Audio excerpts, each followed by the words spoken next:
Hello medias, ഇന്ന് ഞാൻ പറയാൻ പോകുന്നത് എൻ്റെ ഒരു ടിൻ ഫ്ലെയിം ജേണിയിൽ ഞാൻ ഡി എമ്മിനെ ലെറ്റ് ഗോ ചെയ്ത ഒരു സ്റ്റോറിയാണ്. പിന്നീട് അങ്ങോട്ടുള്ള എൻ്റെ ജേണിയിലുള്ള പ്രോഗ്രസ്സുകൾ, ഇപ്പോൾ എൻ്റെയും ഡി എമ്മിൻ്റെയും അവസ്ഥ എന്താണ് തുടങ്ങിയിട്ട് അല്പം പേഴ്സണൽ കാര്യങ്ങളാണ് പറയുന്നത്. അപ്പോൾ ഓരോരുത്തരുടെ ജേണിയും യുണീക്കാണ്. ഞാൻ പറയുന്നത് കേട്ടിട്ട് നിങ്ങളിത് മാതൃകയാക്കാനോ ഇതുപോലെ ചെയ്യണമെന്നോ അതിന് വേണ്ടിയിട്ടൊന്നും അല്ല പറയുന്നത്. നിങ്ങൾക്ക് റെസണേറ്റ് ആയി തോന്നുകയാണെങ്കിൽ, നിങ്ങളുടെ ഇൻറ്റ്യൂഷൻ ഇതുപോലെ ചെയ്താൽ നന്നായിരിക്കുമെന്ന് തോന്നുകയാണെങ്കിൽ മാത്രം സ്വീകരിക്കുക എന്നുള്ളതാണ്. ഓക്കെ, അപ്പോൾ എനിക്ക് പൊതുവെ എല്ലാവർക്കും തരാനുള്ള മെസ്സേജാണ്. ഇപ്പോൾ ഒരുപാട് ഇൻഫ്ലുവൻ ജേർണി റിലേറ്റഡ് ചാനലുകളുണ്ട്, വീഡിയോസുകളുണ്ട്. അപ്പോൾ എല്ലാ മെസ്സേജുകളെയും നിങ്ങൾ അല്ലെങ്കിൽ എല്ലാ രീതിയിലുള്ള ഗൈഡൻസുകളെയും നിങ്ങൾ മനസ്സാവാച അങ്ങോട്ട് സ്വീകരിക്കരുത്. അത് നിങ്ങളൊന്ന് ഫിൽറ്റർ ചെയ്യുക. ഇതെനിക്ക് മാച്ച് ആവുമോ, ഇത് എൻ്റെ ജേണിക്ക് ഇത് യൂസ്ഫുൾ ആകുമോ എന്നൊക്കെ ചിന്തിച്ച ശേഷം മാത്രം നിങ്ങൾ സ്വീകരിക്കുക. അതായത് കൊള്ളേണ്ടവ കൊള്ളുക, തള്ളേണ്ടവ തള്ളുക. അതിപ്പോൾ ഞാൻ പറഞ്ഞാലും മറ്റേത് ആൾ പറഞ്ഞാലും അങ്ങനെയാണ് കാര്യങ്ങൾ. നിങ്ങൾ സ്വന്തം ബുദ്ധി വെച്ച് വിലയിരുത്തി മാത്രം സ്വീകരിക്കുക എന്നുള്ളതാണ് പറയുന്നത്. ഓക്കെ, അപ്പോൾ എൻ്റെ ഒരു സ്റ്റോറിയിലേക്ക് കടക്കാം. ഇത് ഞാൻ പറയണമെന്ന് വിചാരിച്ചതല്ല, പക്ഷേ പല സാഹചര്യങ്ങളും എന്നെ ഇത് പറയാനായിട്ട് പുഷ് ചെയ്യിക്കുകയാണ്. ഇങ്ങനൊരു അവയർനെസ് മെസ്സേജ് തരണമെന്ന് തോന്നി. അപ്പോൾ ഓരോരുത്തരുടെ ജേണിയും യുണീക്കാണ്. എൻ്റെ വളരെ യുണീക്കായിട്ടുള്ള ജേണി പറയുന്നു എന്ന് വെച്ചാൽ എല്ലാവരുടെ ജേണി ഇങ്ങനെയാണ്, ഇങ്ങനെ ആവണം എന്നൊന്നും അല്ല. ഓക്കെ, ഞാൻ 2021 സെപ്റ്റംബറിലാണ് എൻ്റെ ട്വിന്നിനെ കണ്ടുമുട്ടുന്നത്. ഞങ്ങൾ ഒരേ ഫീൽഡിൽ വർക്ക് ചെയ്യുന്ന ആളുകളായിരുന്നു. അപ്പോൾ ജോലി സ്ഥലത്ത് വെച്ചാണ് ഞങ്ങൾ മീറ്റ് ചെയ്യുന്നത്. അങ്ങനെ 2022 ആവുമ്പോഴാണ് എൻ്റെ ഒരു സെപ്പറേഷനും അവേക്കനിങ്ങും ഒക്കെ തുടങ്ങിയത്. ഇത് വെച്ച് നിങ്ങൾ ഇപ്പോൾ പലരും third wave influence, fourth wave influence എന്നൊക്കെ പറയുന്നുണ്ട് എന്നുള്ളത് എനിക്കറിയാം. പക്ഷെ ഞാനങ്ങനെ ഏത് വേവാണ് എന്താണ് എന്നൊന്നും ചിന്തിച്ചിട്ടില്ല. റീസെൻ്റ്ലി ആണ് അങ്ങനെ വേവ്സിനെ പറ്റിയിട്ടൊക്കെ കേൾക്കുന്നതും. അപ്പോൾ ഞാൻ ചുമ്മാ ആലോചിച്ചു ഞാൻ എന്ത് വേവാണ് എന്ന്. അപ്പോൾ ഒരു നുകത്തി കെട്ടേണ്ടതല്ല ഈ വേവ്സ് ഒന്നും. എല്ലാവരുടെ ജേണിയും യുണീക്കാണ് എന്നാണ് എനിക്ക് പിടികിട്ടിയത്. കുറച്ച് കാര്യങ്ങൾ കോമൺ ആയിട്ട് വരുന്നുണ്ട് എന്ന് മാത്രം. ഓക്കെ, ഞാൻ ഒരുപാട് കർമ്മ ഉള്ള ഒരു ടിൻ ഫ്ലെയിമാണ്. എനിക്ക് കുട്ടിക്കാലം തൊട്ടേ എൻ്റെ പാരൻസ് മുഴുവൻ കാർമിക്സ് ആയിരുന്നു. അച്ഛനായാലും അമ്മയായാലും ഒക്കെ ഒരുപാട് എന്താ പറയുക, ഇമോഷണലി എനിക്ക് തീരെ അവൈലബിൾ ആയിരുന്നില്ല രണ്ടുപേരും. സാമ്പത്തികമായിട്ട് എങ്ങനെയെങ്കിലും കുടുംബത്തിൻ്റെ രണ്ടറ്റും കുട്ടി യോജിപ്പിക്കാനുള്ള വെപ്രാളത്തിലായിരുന്നു അവർ. അപ്പോൾ ബേസിക് നീഡ്സ്, ഫുഡ്, ഷെൽട്ടർ, വസ്ത്രങ്ങൾ, ഇതൊക്കെ എങ്ങനെ സാറ്റിസ്ഫൈ ചെയ്യാം, എങ്ങനെ പഠിപ്പിക്കാം എന്നുള്ളത് മാത്രമായിരുന്നു അവരുടെ ചിന്ത. അപ്പം അതിൻ്റെ ഇടയിൽ എങ്ങനെയൊക്കെയോ വളർന്നു വലുതായി. ഒരുപാട് ഇന്നർ ചൈൽഡ് വൂണ്ടുകൾ എനിക്കുണ്ടായിരുന്നു. പിന്നെ അംഗീകാരത്തിനായിട്ടുള്ള ഒരു ത്വര, വാലിഡേഷൻ സീക്കിങ്, സ്നേഹത്തിനായിട്ടുള്ള യാചന, അങ്ങനെ ഒരുപാട് കാര്യങ്ങൾ. ഈവൻ അച്ഛനമ്മ ഉണ്ടായിരുന്നിട്ട് പോലും എനിക്ക് സെക്ഷൽ അബ്യൂസുകൾ വരെ നേരിടേണ്ടി വന്നിട്ടുണ്ട് എന്നുള്ളതാണ്. അപ്പം അത്രയ്ക്കും ഡേഞ്ചർ ആയിരുന്നു എൻ്റെ ഒരു കുട്ടിക്കാലം എന്ന് പറയുന്നത്. എപ്പോഴും അപകർഷതാബോധം, പിന്നെ ഒറ്റപ്പെടൽ, എനിക്ക് ആരും ഇല്ല എന്നുള്ളൊരു ചിന്ത, ഇത്തരത്തിൽ വളരെയധികം വൂണ്ടഡായിട്ട് ഒരുപാട് കാർമിക് സാഹചര്യങ്ങൾ ഫേസ് ചെയ്തിട്ടായിരുന്നു ഞാൻ പോയിരുന്നത്. ഓക്കെ, അപ്പോൾ ഇപ്പോൾ ഓർക്കുന്നൊരു കാര്യമാണ്, 5ാം ക്ലാസ്സിൽ ഞാൻ ട്യൂഷന് പോയിരുന്നു. അവിടെ ഒരു ചരലിലൊക്കെ മുട്ടുകുത്തി നിർത്തിയിട്ടൊക്കെ പഠിപ്പിക്കുമായിരുന്നു. അപ്പോൾ ദിവസവും അടിയും മുട്ടുകുത്തി നിൽക്കലൊക്കെ ആയിട്ട് വേദനാജനകമായിട്ടുള്ളൊരു കുട്ടിക്കാലം എനിക്കുണ്ടായിരുന്നു. പക്ഷേ അതിൻ്റെ ഒരു എന്താ പറയുക, ആഫ്റ്റർ അത്രയും അനുഭവങ്ങൾക്ക് ശേഷം എനിക്ക് അത്യാവശ്യം പഠിക്കുന്ന ഒരാളായിട്ട് മാറാൻ കഴിഞ്ഞു. അക്കാഡമിക്സ് ഉണ്ടായിരുന്നു. അതിലൊക്കെ എന്തെങ്കിലും കാര്യമുണ്ടോ എന്ന് വെച്ചാൽ അതെനിക്കിപ്പോഴും അറിയില്ല എന്നുള്ളതാണ്. ഞാൻ എൻ്റെ ഒരു കാർമിക് ആയിട്ടുള്ള സാഹചര്യം പറയാൻ വേണ്ടിയിട്ടാണ് ഇത്രയും കാര്യങ്ങൾ പറഞ്ഞത്. ശേഷം ഏർലി മാരേജ് ആയിരുന്നു. 20 ഇയേഴ്സിലെ മാരേജ് കഴിഞ്ഞു. ഹസ്ബൻഡ് നാർസിസ്റ്റിക് ആയിരുന്നു, പാറ്റേൺ ആയിരുന്നു. അമ്മായിയമ്മ, അമ്മായിച്ചൻ, എല്ലാവരും ചുറ്റിനുള്ള എല്ലാവരും നാർസിസ്റ്റ് സ്വഭാവം. ഒരു കൂട്ടം നാർസിസ്റ്റുകളുടെ ഇടയിലായിരുന്നു ദാമ്പത്യ ജീവിതം എന്നുള്ളതാണ്. ഇമോഷണലി അൺഅവൈലബിൾ ആയിരുന്നു, അബ്യൂസീവ് ആയിരുന്നു. എൻ്റെ കുട്ടിക്കാലത്തെ പറ്റിയും ഫാദറിൻ്റെയും മദറിൻ്റെയും സാഹചര്യങ്ങളെ പറ്റിയും നിരന്തരം കുറ്റപ്പെടുത്തലുകൾ ഞാൻ കേട്ടിരുന്നു.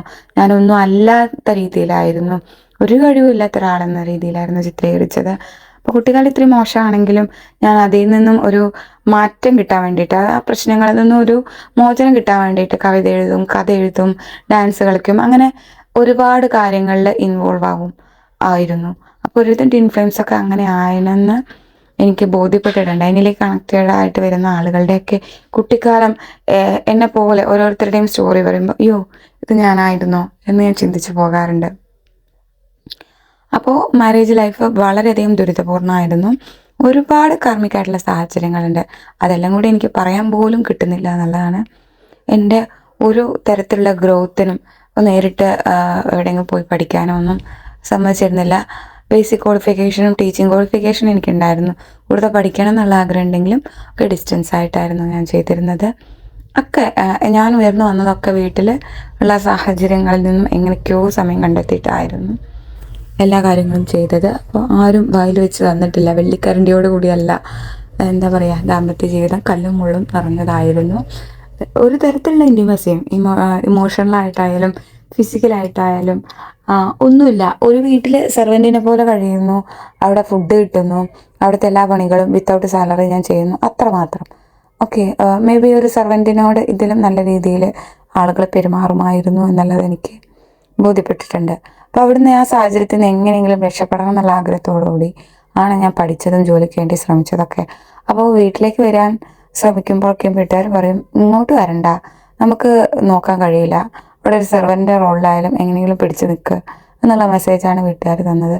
ഒരിക്കൽ എനിക്ക് ജോലി കിട്ടിയതിന് ശേഷമാണ്, അതായത് സാമ്പത്തികമായിട്ട് സ്വതന്ത്രമായതിനു ശേഷമാണ് വീട്ടുകാർ പോലും എന്നെ അംഗീകരിച്ചിട്ടുള്ളത്. കാരണം അവർക്കതൊരു ബാധ്യത ആവില്ല എന്നുള്ള ഉറപ്പായിട്ടുള്ളൊരു സാഹചര്യത്തിൽ ഇത്രയും വൂണ്ടുകളൊക്കെയും ഞാൻ ക്ലിയർ ചെയ്തത് പിന്നെ അവേക്കനിങ്ങിന് ശേഷം ഇന്നർ ചൈൽഡ് ഹീലിംഗ് ഒക്കെ കൃത്യമായിട്ട് ചെയ്തത് കൊണ്ട് മാത്രമാണ് കേട്ടോ.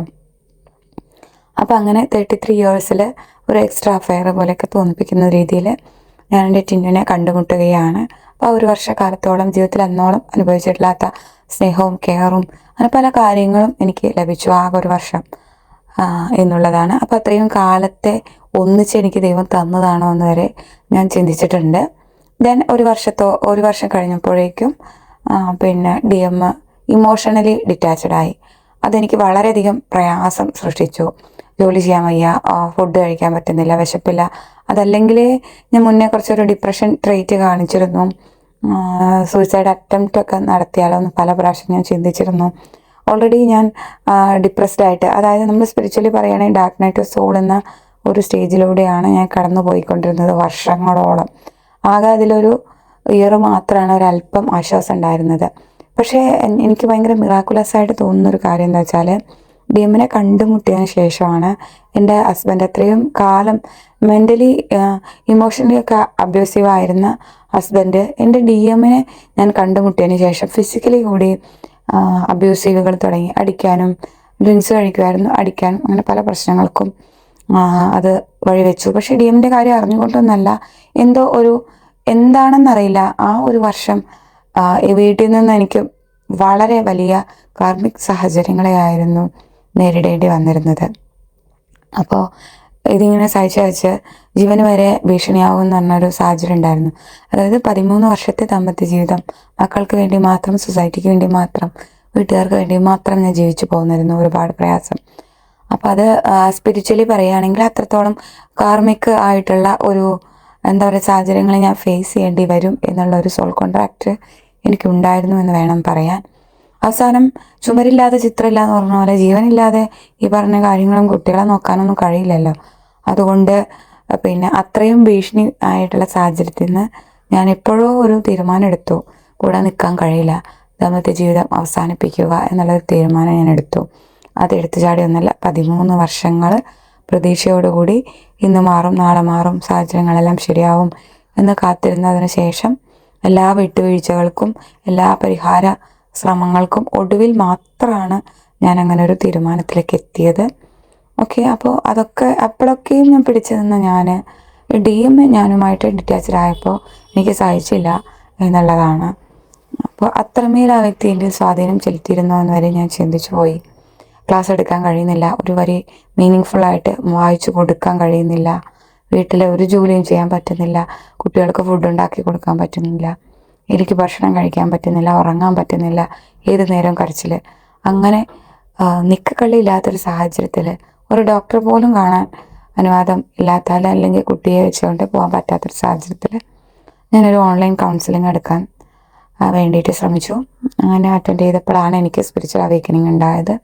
പിന്നെ ഭഗവത്ഗീത അതെന്നെ വളരെയധികം സഹായിച്ചിട്ടുണ്ട്. അങ്ങനെ ഞാൻ എന്താ പറയുക, സോൾ എന്താണെന്നും അവേക്കനിങ്ങിലേക്കും ഒക്കെ തിരിച്ചറിഞ്ഞു. പിന്നെ ഞാൻ ആദ്യമായിട്ട് എൻ്റെ ഉള്ളിൽ നിന്നൊരു കരച്ചിൽ വന്നു.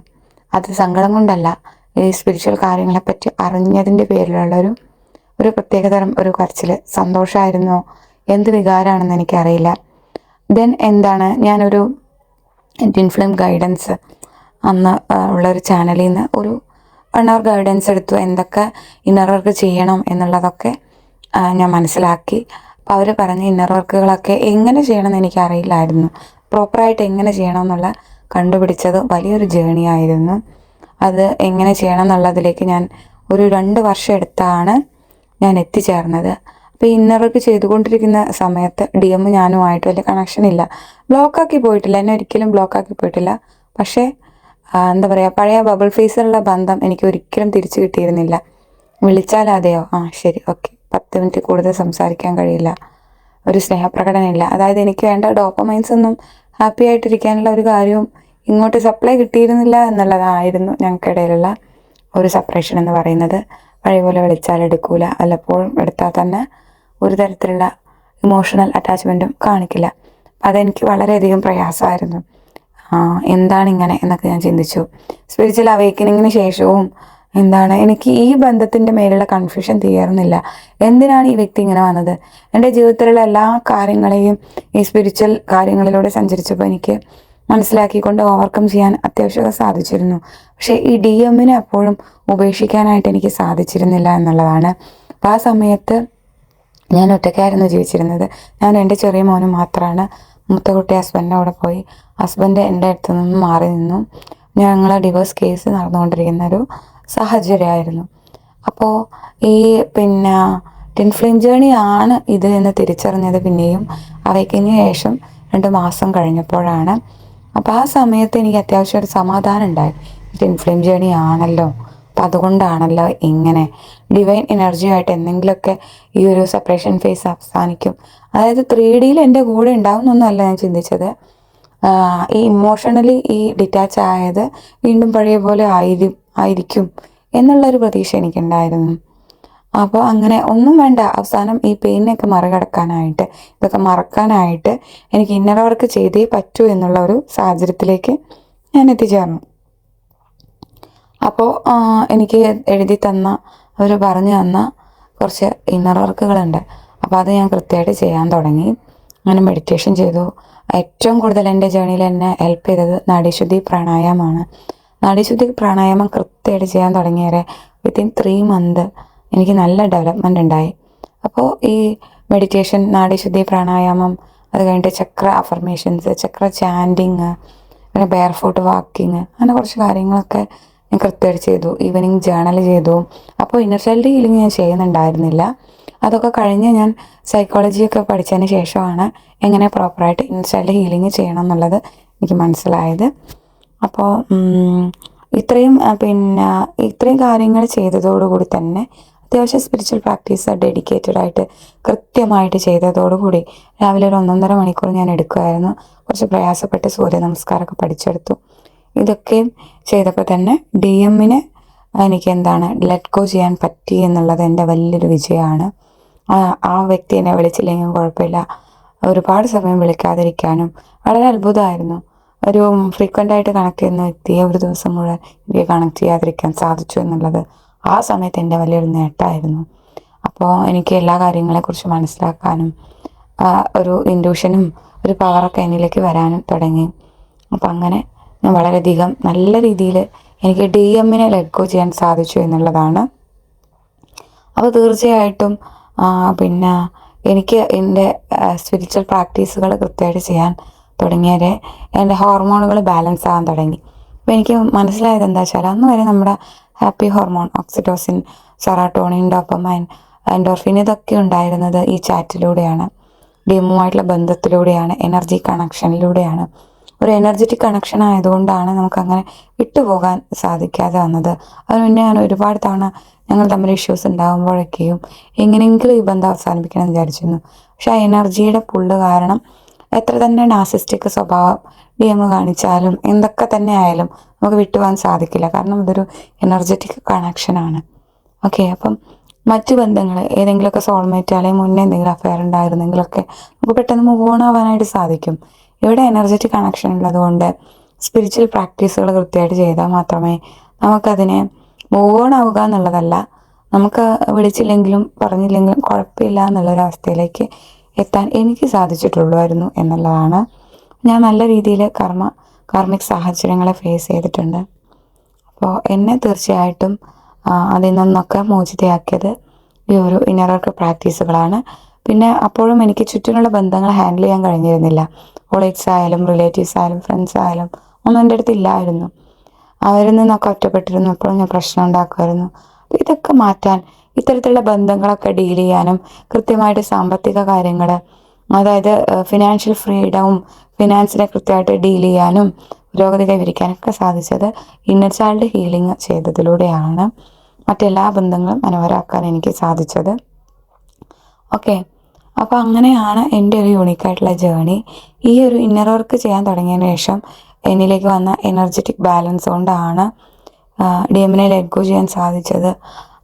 ഇല്ലെങ്കിലും പ്രശ്നമൊന്നുമില്ല, ഞാൻ എൻ്റെ ഹീലിങ്ങും കാര്യങ്ങളുമായിട്ട് സെൽഫ് ലവ് പ്രാക്ടീസുകളുമായിട്ട് മുന്നോട്ട് കൊണ്ടുപോകുന്നുള്ള അവസ്ഥയിലേക്ക് ഞാൻ എത്തിച്ചേർന്നത്.